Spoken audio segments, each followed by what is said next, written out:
Hello and welcome to another video on budgeting. This is about family budgeting and how you could set up a family budget. Now this is not the only way, it's a way to do it. It's a very simple way. I have more advanced stuff that I want to share with you a little later on in an upcoming video, but this is the simplest way to do it. I have prepared a spreadsheet, Google spreadsheet, like this. The thing is, you need to do a few things before you can actually set up a budget. First thing that you need to do is track your expenses. Find out how much exactly you spend on different things that you want in your budget, and make sure that everything is included in your budget. Every single expense, every single income is in the budget to make it as correct as possible. I have created some 3 parts here. The first part is the top part, that's the income part, and this is in this case there is a budget for John and Mary, who is married or living together. If they're married or not doesn't really matter, but they are both included in the budgeting. They want a a common budget for both of them, so that they they know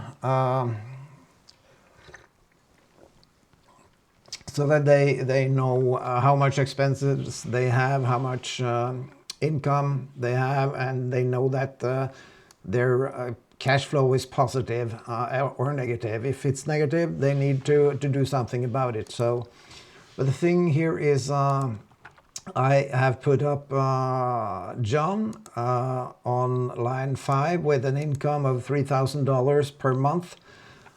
This is in Norway, where I am.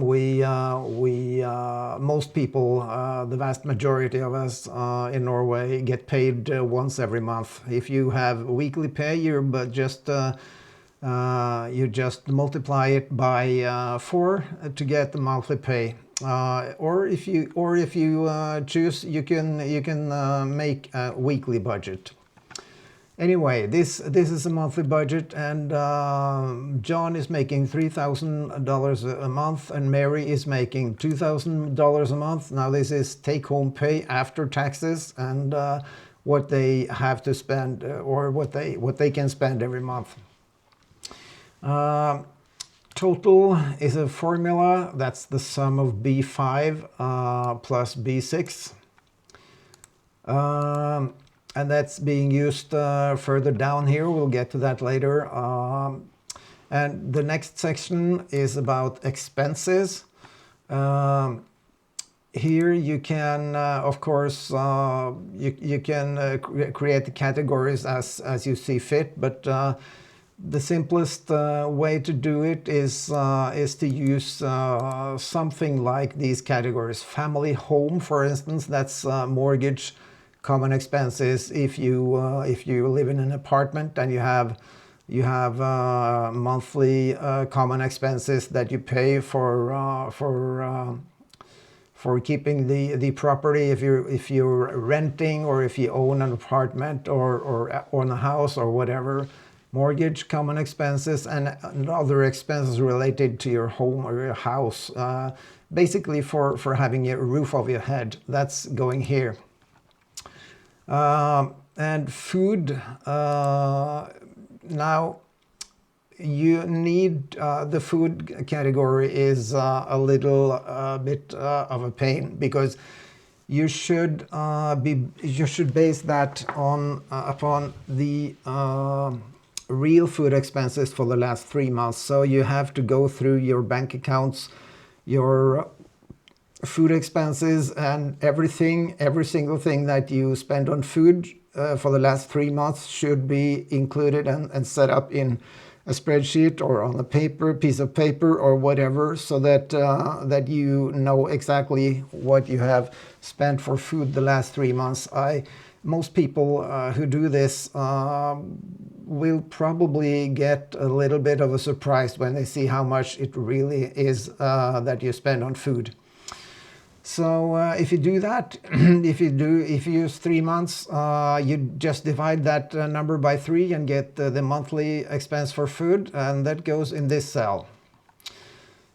Transportation is things like car expenses, car loans, bus tickets, taxis, gas, diesel, electricity if you have an electric car, car insurance, and other stuff related to transportation. That goes in this cell. Clothing expenses, $300. Some people spend a lot more. Some people may not spend very much on clothing at all. Some people who are not that fortunate maybe they don't buy any clothes at all, other than a couple of times a year or so. Then put a small number here. Find out how much you pay for clothing per year, and just divide that number by 12 so that you get a monthly expense, and put that in this cell. Savings, if you have a problem getting your cash flow to balance, that is if you have more expenses than you have income, you may have to set savings to 0 for a short while, but ideally you should put up at least bare minimum of $100. What you should have in your emergency fund is 3 to 6 months of expenses. If you look at my other video related to how to set up your bank accounts,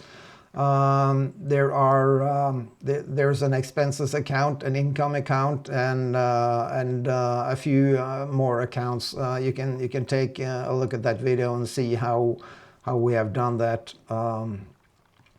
And other expenses is whatever is not included in the other categories. Debt payments is also included. And if you have a lot of money left over every month, you should pay down your debt as fast as possible. And if you have very little money, you should focus on getting out of debt first, and setting up savings and that kind of thing later. Next section, cash flow section, is basically 3 formulas. The first formula is as you see here, B7, that is this cell. That is the total income of John and Mary. That's $5,000. So those $5,000 goes into this cell. Here is B17. That is the total expense every month. That goes into this cell. And this is basically B20 minus B21. That is income minus expenses. And this is what you have in positive cash flow in this budget. Now, if you change savings to, for example, $500 per month, you have $300 of cash flow. It's a good idea to make sure that you have a little cash flow, positive cash flow, as much as possible, of course, but at least a couple $100, so that you know you have a little bit extra if you should need that later on. Maybe there is some emergency expense or stuff that you need to take into account before you have filled up your emergency fund. Now, the emergency fund should be 3 to 6 months of expenses, which you should have that money in your expenses account at all times, so that you just when you get the electric bill or water bill or gas bill or whatever you have coming in of bills every month, you just put it in your banking solutions, your internet banking solution or something, to be paid on the right date that it should be paid. That way you won't have to think much about the fixed expenses, and your mortgage and your loans and stuff will go in from that expenses account. Like I said, take a look at my other video on how to set up your bank accounts, and you should be set up for at least 3 to 6 months of expenses in your expenses account.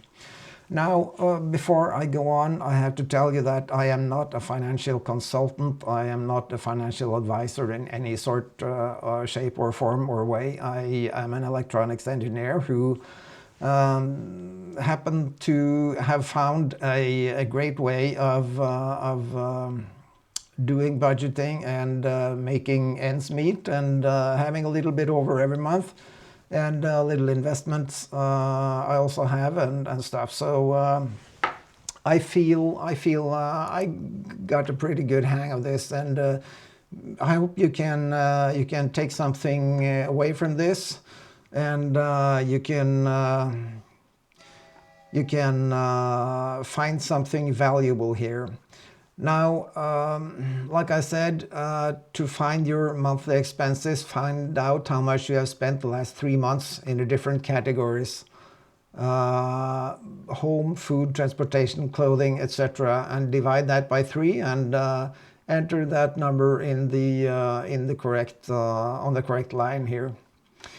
And expenses that you pay once a year, twice a year, find the yearly expense that you pay over a whole year and divide that by 12, and enter use that in your calculations. That way you'll have an average monthly average that you pay into your expenses account.